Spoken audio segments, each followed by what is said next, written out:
Greetings. Today we continue and conclude the prophecy of the second coming from Jude 14 and 15 in our study of the book of Jude. Today we want to look at the sanctity of his coming. Behold, the Lord came among myriads of his saints. Now this word myriads is one of those that we transliterate, we change the spelling and bring it over. It means innumerable host. I understand 10,000 was the largest available numeral in the Hebrew language. We use the word infinity to express myriad today. The preposition en is either locative, that is a sphere among, or instrumental with. But certainly it is not eis, for his saints. The great white throne, the crisis, the judgment, is at the end of the 1,000-year reign of Christ.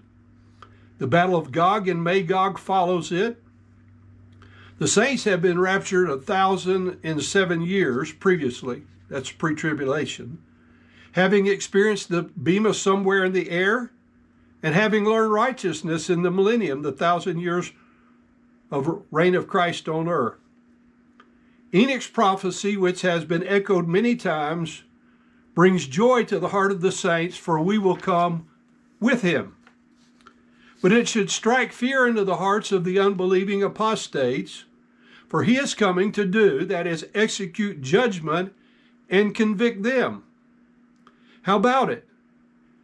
If right now the Lord himself should descend from heaven with a shout, with the voice of the archangel and the trump of God, as 1 Thessalonians 4:16 states, would you be caught up to meet him in the air? Or would you be left behind to wait your day of reckoning when he comes with his saints to execute judgment upon the ungodly? Jesus said in John 5:24 that no one who hears and believes shall come into this crisis, this judgment of the great white throne, but only to the bema. John 5:24 says, Verily, verily, I say unto you, he that heareth my word, and believeth on him that sent me, has a present possession, everlasting life, and shall not, that's a future emphatic negative, come into condemnation, but is, right now, passed from death to life. Listen to the words of the song, which I love. It's a newer song. It's called, Are You Ready for the Call? The hour is approaching when the souls of men shall hear a mighty shout resounding in the sky. In power and great glory, King Jesus will appear and take his children home to paradise. It'll be a celebration for the one who chose his name, but total separation for the ones who turned away. Are you ready for the trumpet? Are you ready for the call? Soon the angels will assemble to usher in the Son of God. Will he come and find you faithful? Will he know your name at all? Every moment brings us closer. Are you ready for the call? The Bible speaks of two men who are working in the field, where one is taken and one is left behind. Two women in the kitchen, one goes and one remains. So get your house in order while there's time. In the cross, there is salvation. Through the blood, there is a way to secure your destination on that resurrection day. Are you ready for the trumpet? Are you ready for the call?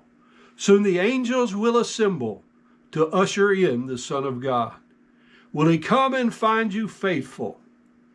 Will he know your name at all? Every moment brings us closer. Are you ready for the call?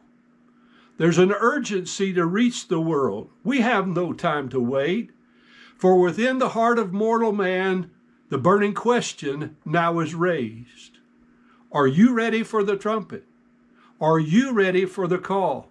Soon the angels will assemble to usher in the Son of God. Will he come and find you faithful? Will he know your name at all? Every moment brings us closer. Are you ready for the call? Will he come and find you faithful? Will he know your name at all? Every moment brings us closer. Are you ready for the call?